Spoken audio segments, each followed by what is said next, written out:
Hey everyone, today we're going to be taking a look at how to install and use OpenXR Toolkit for iRacing. OpenXR Toolkit lets you use things like upscaling and fixed foveated rendering, which allow you to get massive FPS improvements in VR. So first things first, I'm going to leave links in the description down below. It'll bring you to this website. This is where you install OpenXR Toolkit. Now, if you scroll down a little, these are some things you might want to look at. Right here, it shows the supported headsets. So make sure you have a supported headset that works with OpenXR Toolkit. Graphics cards, make sure you have a supported graphics card. And this is also for foveated rendering. So, a lot of these graphics cards will support OpenXR Toolkit, but you may not get that foveated rendering to work. Now, this is the applications that are currently supported. It may be updated in the future, hopefully, but right now, this is what we care about, iRacing. So must start the game in OpenXR mode. So it gives you little notes there. All right, so once you're done installing it, you're going to open it, and this is what it's going to look like. In here, you're not going to do a whole lot. The main thing that we're going to be looking at here is make sure iRacing is checked off here. This will enable an OpenXR Toolkit to actually run when iRacing launches. But what you really want to focus on here is these little areas here. So in headset menu visibility, you want it to be on both eyes. You can have it to a single eye, but it's only going to display on a single eye in VR. If you want that, go for it. Keep it on both eyes though, if not. Up, down, left, right, this is what you want to navigate, up, down, left, right. If you want to use WSAD, you can do that as well. And screenshot if you want to set that, that's fine. Modifiers, this will be the modifier to use these keys. So I'll talk about this. So if you want to navigate the menu in VR, you have to first hold Control and then use the arrow keys. So once you have your navigation buttons or keybinds set up, your hotkeys, then you could launch the game. So we're going to go into, let's just do an official really quick. We're going to go into a practice or whatever. So from here, it doesn't matter which server we select. We're just going to choose a car and hop in. So once you choose your car, you're going to make sure instead of running Steam VR, you're going to choose the option for OpenXR. There's two ways you could do this. The first way is by going to this little menu up here, clicking that, and then clicking OpenXR. What this is going to do is every time you launch the game and hit join, it's automatically going to choose this option. That's what I have set up. So you could hit join. Otherwise, from here, obviously, you could select OpenVR and OpenXR. Make sure it's selected on OpenXR, otherwise this will not work. So we're going to show our FPS here just to show that as we start to adjust things. And if you notice on the right side of the screen, you could see this little pixelated area. That's the foveated rendering doing its work. All right, everyone, so we're inside of the cockpit. We're ready to go, and we have the OpenXR Toolkit running. So you could see it here. In order to bring up this menu, we're going to go back here really quick. We're going to show this. You have the modifier plus the down. So whatever this button is here, where it says open/down, open means it's going to open the menu, this OpenXR Toolkit menu. So control plus whatever this down open option is for your keybind. So we're going to do that. So control plus down, it'll bring up that menu. And you need to make sure you hold control while you're adjusting these things in the menu. So you hold control the whole time if you have that modifier, which I highly recommend you do. And then you'll adjust the menu. So we have the menu here. The first thing we're going to look at here, I'm just going to really quickly show you. If you look here where the mouse is, look at this frame rate. Look at the G. It's at 910, right? That's the frame time for the GPU or whatever, the render time, I'm assuming, right? From my understanding. So the lower the number, the better, obviously. And obviously that's my CPU render time. That's really high as well. So let's go ahead and see if we could bring this down a bit. So let's go ahead and hit Control down. We're going to look at this performance menu up top here. So we're going to be under performance, and the first thing we're going to look at is the upscaling sharpening here. So we're going to start from the top, actually. The overlay, if you want an FPS overlay, you could turn that on. You have to restart the session to get that working, I think. And then the second thing we're going to look at here is upscaling sharpening. Now this will apply to the entire image. This requires a restart. Okay, so what this does is if you know any upscaling software, right, it's basically the same thing. So it renders the game at a lower resolution, upscales it, whatever, and then projects it to your display. This I put at 96%. 100% is going to be full resolution. and then anything going lower or higher will start to lower the resolution.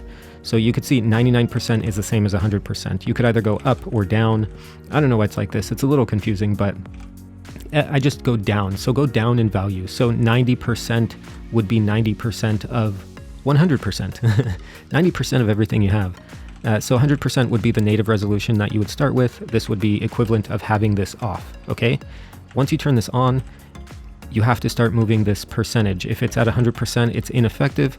I put mine down to 96%, so it's at 96% of the full resolution, which it should help me with performance a bit, and it does. That's why I have it at 96%. If I'm at 100%, I lose. Sometimes it's a little stuttery, sometimes I'm not perfect frames, so adjust this depending on your performance.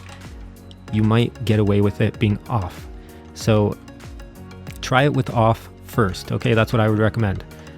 If you need it on, it's there, but FSR is basically the AMD version of this, right? NIS, I think, is the NVIDIA version of the upscaling. Not too sure. Anyway, NIS or FSR, you could play with it. I use NIS. I have an NVIDIA card. Try FSR. CAS, I don't think is good, and that doesn't do any upscaling anyway. It looks like it's just sharpness. So NIS or FSR, try one or the other. See if you like it, adjust it, play with it. The main thing here we're going to be looking at that will really give us FPS is fixed foveated rendering. That I think is super useful and beneficial in VR, and here's why. When I turn it on, we're going to go not to preset, we're going to go to custom, okay? The first thing you want to do here, we're kind of, I don't know, we're going to show how it's maybe set up by default. I don't know, these aren't default values, but we'll show you what things do. The first thing we want to do here, this saying Col outer mask, you want this on yes. Look at what this does already, okay? Look here, it's at 88, 87%, and then we'll see or not 88, 87%, 86, 85%. I'm looking at FPS down here, right? If I turn that mask on to yes, you'll see it's locked at 89, 90. So that does give me FPS, and I'll show you what it does here. If you look here, this is my render, this is the iRacing simulator capture here, which you'll know what I'm talking about if this window opens for you there. So if I go into ham, Col outer mask ham, no and yes, see what it does here? It stops rendering the useless areas that you do not need. If you're capturing your gameplay with this window, or you need this window at all, well, that's an issue, but I don't capture with this window. I use Steam VR to capture my gameplay, so we don't need that. So that's what that does, that Col outer mask. You want that on yes. That gets rid of information that you're never going to see anyway, and it's rendering frames, or it's rendering pixels that you don't need. So make sure that's on yes. The next thing we're going to focus on is the middle resolution, or the inner ring size. So if we turn middle resolution to culling, it does the same thing as the Col outer mask here. It just does it in VR. So you will see this black area in VR. It will not exist in VR. So what we're going to do is we're going to go to Col here just to see the size of it, because this lets us see that size. And then the inner resolution here, adjust this so that it's at a good point where you're able to see everything in the center of your eye clearly. For me, that's 29%. Once that's done, you could turn that culling off, put it to whatever. Then we're going to go to outer resolution, same thing. We're going to do Col. And then we're going to adjust the outer ring size percentage. So for me, 52% is good, but if you want it a little bit less, you could go less, have that tighter. You could go out more. Now, you set up these two zones, right? You have this one and the outer one. So the inner one, you want to have at a resolution of maybe 1/2, 1/4, okay? You want it to be look a little bit better. So what this does is it halves the resolution, or it takes the resolution and puts it in a quarter, 1/8 of the resolution, or 1/16. And you could see that. Do you see the area here? You could see how pixelated it gets between 1/4 and 1/8 and even 1/16. It gets really bad at 1/16, right? This stuff you won't see as much in VR. So when we adjust it to 1/16 at the outer edge, that outer edge in VR, it's going to be blurry. For those who know VR, unless you're running a Quest 3, that thing's has pretty good edge-to-edge clarity, but most VR headsets, the Valve Index, the Quest 2, even the Big Screen Beyond, obviously, things like that, you're going to have a little bit of blurriness on the edges. So this resolution can be 1/16 or 1/8, and you're not going to see the pixels because you don't see that area anyway. It's already blurry. So you might as well lower the resolution, gain performance, and be happy in VR.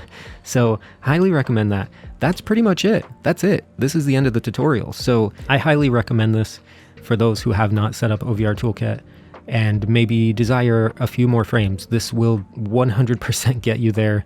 You'll find those frames. And I just want to show you my graphic settings here too, just so you could see what I'm running here. So these are my graphic settings for a 3080. I'm able to have dynamic objects on. I'm able to have render dynamic track data. You want that on. Yeah, we're able to have, you know, some settings turned up, nothing crazy, but, you know, crowds I turned off just because I stream, and crowds tend to add a lot to the encoding. So things just look a little bit better with crowds off. And yeah. Shader quality is on high, not on ultra, but it's on high. It's good enough, you know. And the main things that you need on are on. Pit objects, you know, everything's a trade-off. Pit objects usually eat up a lot of resources, so I turn them off. You don't really need them. It makes it easier to see the pit crew, you know, when you do need a pit. Is it realistic? No, but it is what you need to do, for me at least. And then, yeah, in main view, dynamic objects. So this will give you those shadows and whatnot. Which will be nice, and then rain. So this thing does great in the rain as well. So again, we're at a pretty stable, you know, 89, 90 FPS, and yeah, we're good to go. So if you enjoyed this video, thanks for hanging out. Thanks for you know, like it if you want to like it. I'm saying thanks for liking things before you even do it, or before I even suggest it. But like the fucking video, okay? And then, yeah, if you want to subscribe, obviously subscribe, do that too. No obligations there, but you better fucking like the video. And then, yeah, thanks for hanging out, everybody. If you want to see more of these, let me know what you want to see in the comments down below. And if you enjoyed this video, thanks, and take care. Bye. Toodles.